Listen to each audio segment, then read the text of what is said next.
குருவியை ஏமாற்றிய காகங்கள். ஒரு அழகான காட்டுல ராமக்குருவியும் சீதா குருவியும் அவங்களோட மகள் பிங்கி கூட சந்தோஷமாக வாழ்ந்து வந்துச்சுங்க.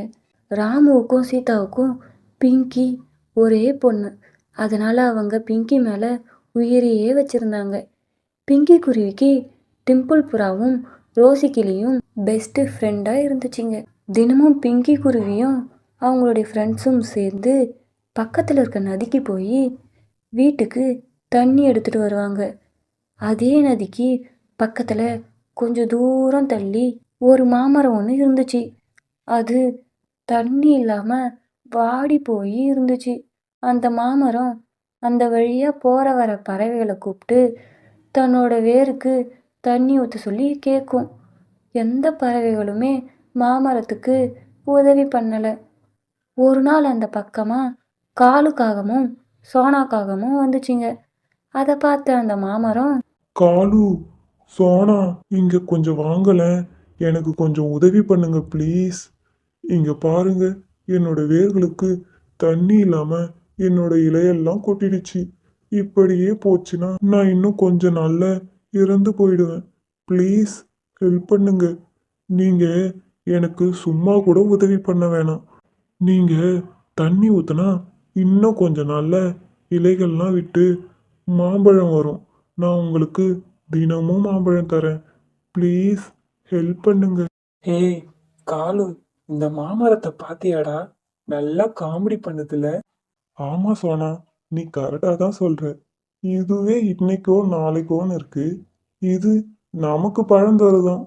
நாங்களே உணவு தேடி தேடி அலைஞ்சு களைச்சு போய் ரெஸ்ட் எடுக்கலான்னு இங்க வந்தோம். இதுல இந்த மாமரத்துக்கு தினமும் தண்ணி ஊத்தணுமா? வா காலு, நமக்கு இந்த மாமரத்துக்கிட்ட என்ன பேச்சு? எல்லாம் டைம் தான் வேஸ்ட் ஆகும். வா நம்ம வீட்டுக்கு போலாம் காலு. ஆமா சோனா, நீ சரியா தான் சொல்ற. வா போலாம். அந்த 2 காகங்களும் மாமரத்துக்கு உதவி பண்ணாமல் அங்கே இருந்து பறந்து போச்சுங்க. அப்படியே அடுத்த நாள் விடிஞ்சுது. தண்ணி எடுக்க பிங்கி தன்னோட நண்பர்களை கூட்டுட்டு பறந்து போச்சு. அப்போ அதை பார்த்த மாமரம், ஏ டிம்பிள், பிங்கி, ரோசி, இங்க வாங்க. அதை கேட்ட பிங்கி அங்கே பறந்து போச்சு. அதை பார்த்த டிம்பிள், பிங்கி, ஏற்கனவே ரொம்ப டைம் ஆயிடுச்சு. வா, நம்ம தண்ணி எடுத்துக்கிட்டு சீக்கிரமா வீட்டுக்கு போகலாம். இரு டிம்பிள், போலாம். நான் போயிட்டு எதுக்கு கூப்பிட்டாருன்னு கேட்டுட்டு வரேன். பிங்கி டிம்பிள் கிட்ட அப்படி சொல்லிட்டு மாமரத்துக்கிட்ட பறந்து போச்சு. வேற வழி இல்லாமல் பிங்கியோட அவங்க நண்பர்களும் பறந்து போனாங்க. அங்கிள், என்னை எதுக்கு கூப்பிட்டீங்க? என்ன வேணும் சொல்லுங்க அங்கிள். அதுவாமா பிங்கி, தண்ணி இல்லாம என்னோட வேர்கள்லாம் காஞ்சு போய் இலையெல்லாம் கொட்டுதுமா. ப்ளீஸ்மா பிங்கி, என்னோட வேர்களுக்கு தினமும் தண்ணி கொண்டு வந்து ஊத்துறியா? சரிங்க அங்கிள், நீங்க ஒன்றும் கவலைப்படாதீங்க. நான் தினமும் தண்ணி கொண்டு வந்து ஊத்துறேன் அங்கிள். பிங்கி அப்படி சொல்லிட்டு ஆற்றுக்கு போய் தண்ணி கொண்டு வந்து ஊத்துச்சு. அதை பார்த்த மாமரமும் ரொம்ப சந்தோஷப்பட்டுச்சு. இப்படியே நாட்கள் கடக்க மாமரம் நல்லா தளர்விட்டு வளர்ந்தது. பூ பூத்து காய் வைக்க ஆரம்பிச்சுது. கொஞ்ச நாள்லயே மாம்பழமும் வந்துச்சு. அப்போ அந்த பக்கமா வந்த பிங்கியை பார்த்த மாமரம், வாமா பிங்கி, இப்ப நான் ரொம்ப சந்தோஷமா இருக்கேம்மா. என் மேல பாத்தியா எவ்வளோ மாம்பழம் இருக்குன்னு?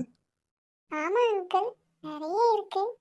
சரிம்மா, நீ எனக்கு இவ்வளோ நாளா ஹெல்ப் பண்ணதுக்கு ரொம்ப நன்றிம்மா.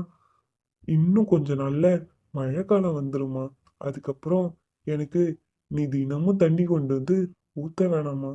நீ எனக்கு இத்தனை நாளா எனக்கு உதவி பண்ணதுக்கு ரொம்ப நன்றிம்மா. ஏதோ என்னால முடிஞ்ச ஒரு சின்ன பரிசுமா.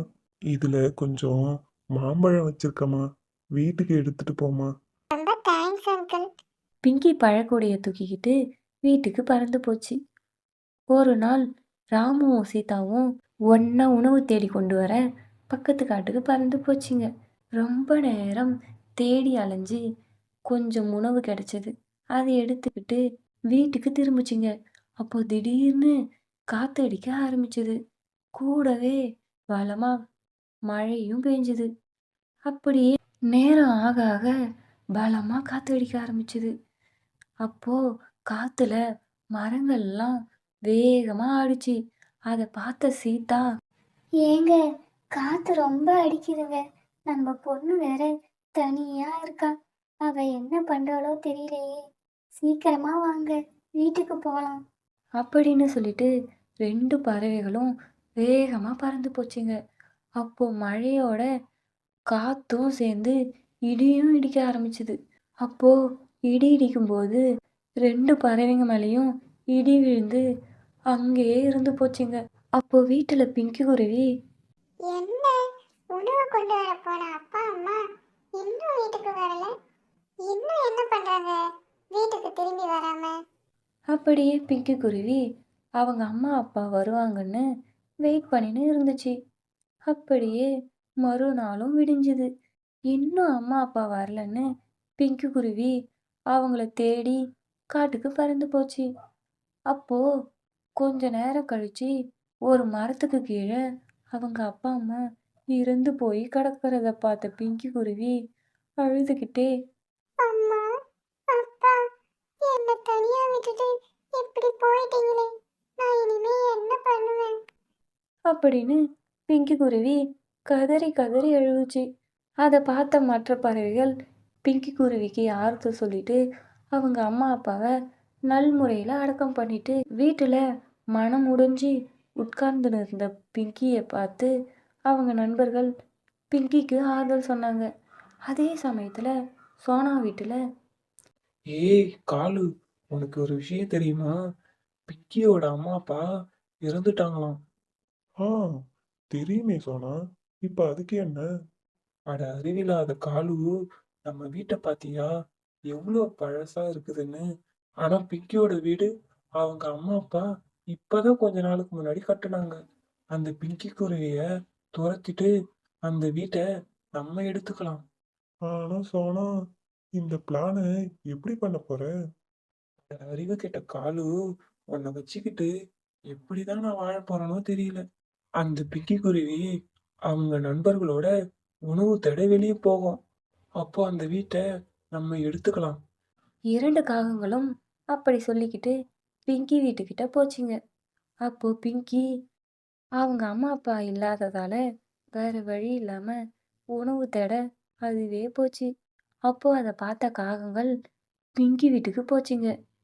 ரொம்ப நேரத்துக்கு அப்புறம் கொஞ்சம் உணவு தேடி வீட்டுக்கு கொண்டு வந்த பிங்கி வீட்டுல காகங்கள் இருந்ததை பார்த்துச்சு. பிங்கிய காகங்கள் வீட்டு உள்ளேயே வர விடல, துரத்தி விட்டுச்சுங்க. அப்போ பிங்கி ஒரு மரத்துக்கு அடியில அழுதுகிட்டே இருந்துச்சு.